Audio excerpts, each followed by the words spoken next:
out in California, but across the country today, the governor there, Gavin Newsom, signing a law to ensure that fast food workers throughout the state are paid at least $20 an hour. I want to play a little clip from that announcement he made earlier today.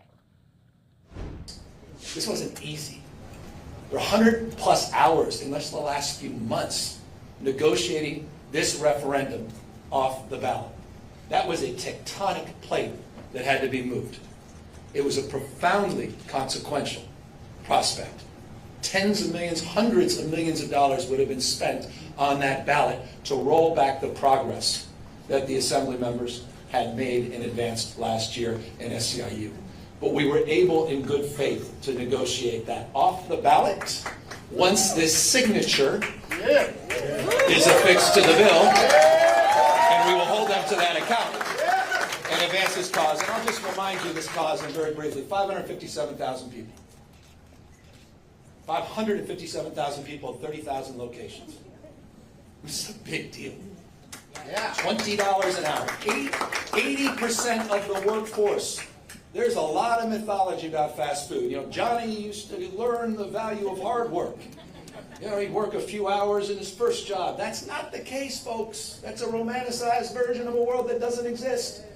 80% of the workforce in these fast food places, 80% are people of color. Two-thirds are women. The majority are breadwinners. And we have the opportunity to reward that contribution, reward that sacrifice, and stabilize an industry in turn. What a remarkable moment. Now, this minimum wage increase, it's the highest in that state, the highest minimum wage in the country, actually, and a significant increase from California's current minimum wage. Joining us now for more information is Enrique Lopezlira, the director of low wage work program at California Berkeley. Enrique, I want you to just start by telling us how significant is this move by the governor today? It is really significant. Like the governor said, over half a million workers will see a substantial pay increase that would allow them to provide for themselves and their families. The fast food workers in the state are more likely to live in poverty and to really have a hard time making ends meet and provide for their families. And like the governor said, most of these workers are the main breadwinner in the family. So it's a significant bill that's been signed that will really help lift a lot of workers in the state and their families out of poverty. You know, Enrique, you did just mention that fast food workers are more likely to live in poverty. Do you think that that's why Governor Newsom is focusing on the fast food industry? Why not expand this to other sectors? Well, so a couple of things. One is that there's also a bill that was sent to the governor to increase the minimum wage for healthcare workers in California to $25 an hour over time. And so there is a possibility that soon we might see another minimum wage increase for a specific industry in the state. But part of the efforts here from the governor's office was in response to some pushback from the industry on a bill that was actually enacted last session to increase the minimum wage for fast food workers. So there's a law in the state that allows a ballot initiative to pause implementation of a law that's been passed. And so the fast food industry put a proposal on the ballot that prevented the bill that was passed last session from going into effect. And like the governor said, if the ballot initiative had gone forward, it would have meant millions and millions of dollars spent on both sides, labor and industry, trying to convince voters on how to vote on that initiative. And that would have been an inefficient use of resources, and it wouldn't have helped either side. So I think the governor was instrumental in negotiating the industry removing the ballot initiative and labor giving some concessions on the original bill that was passed to move forward with the signing today. Some critics of this new law, they could argue that this would make prices go up even higher and, make inflation even worse. So what would you say to those critics, the ones that are saying that this could mean more expensive items for everybody? Well, the fact is that fast food workers in California make a lower wage on than other workers in similar industries like retail and so forth. So I believe the last data I saw was the average wage for a fast food worker was about $16.21 an hour, whereas workers in retail and other similar industries that attract similar workers were earning about $19 and plus an hour. So moving the minimum wage to $20 an hour, it brings those workers more in line with other workers that are what they're earning in the state. And so I don't see necessarily that the wage increase in one industry will mean prices overall across the state. What about when we talk about emerging technology in these sort of industries, specifically in fast food, when we talk about self-checkout, automated service? Do you think that more of these fast food companies are turning to technology for the future of where their industry is heading? And will this cause a greater impact, even if the minimum wage is raised by $20 an hour to these fast food workers?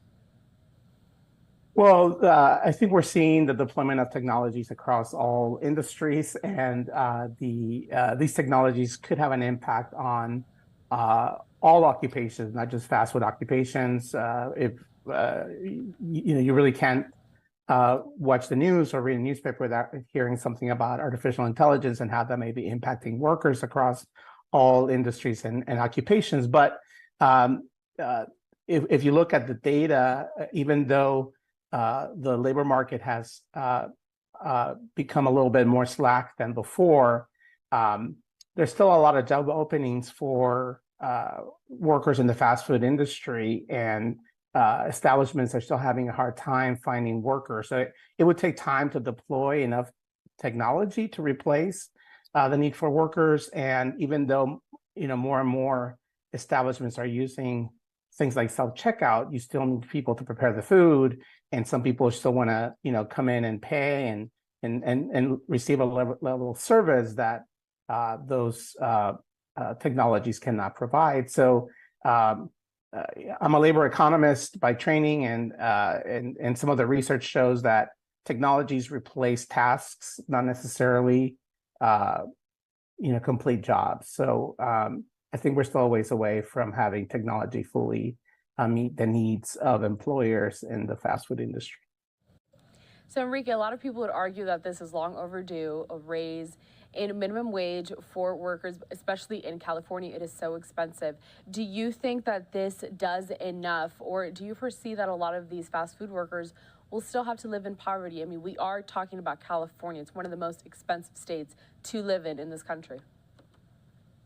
Yeah, California is definitely one of the most expensive states, but there's also a lot of workers making substantial amount of income, and a lot of these companies are making substantial profits. I think you bring up a good point that the minimum wage is one standard, but that doesn't necessarily mean that it's a living wage.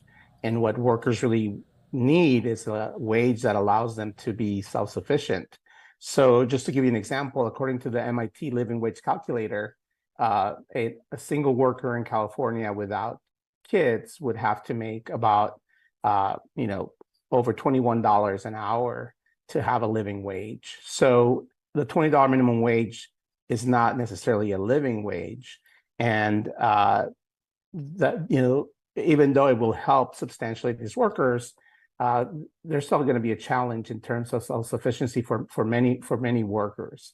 So there's still a lot of work to be done to make sure that these workers are able to provide for themselves and their families. I guess that's just something that we're going to have to continue to monitor going forward, because as you said, a raise does not equate to a livable wage. So We'll have to see. Definitely a move that has been applauded, though, by the governor there to at least take this first step. Do you think that more states will follow in California's footsteps? Well, we have seen that as in many ways, as California goes, so does the United States. One thing that is significant about this is that this is about as close to a sectoral type of collective bargaining, which is a lot more common in Europe, but not as common in the United States. And there are some places in the U.S., Minnesota and other places in the Midwest that have tried doing some sectoral bargaining, meaning that labor standards that apply to a whole sector rather than going establishment or enterprise by enterprise.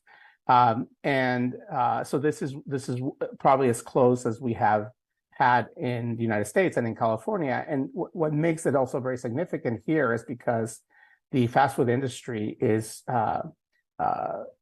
characterized by what we call fissured employment, where national corporations make a lot of the decisions, and franchisees make up the labor decisions. And in many ways, the only way franchisees can deal with some of the costs imposed on them by the national corporations is on the labor side. And that makes it very hard and difficult for workers to navigate and organize and collectively bargain, because you have this fissured nature of franchisor and franchisees, and who really has the power on those relationships.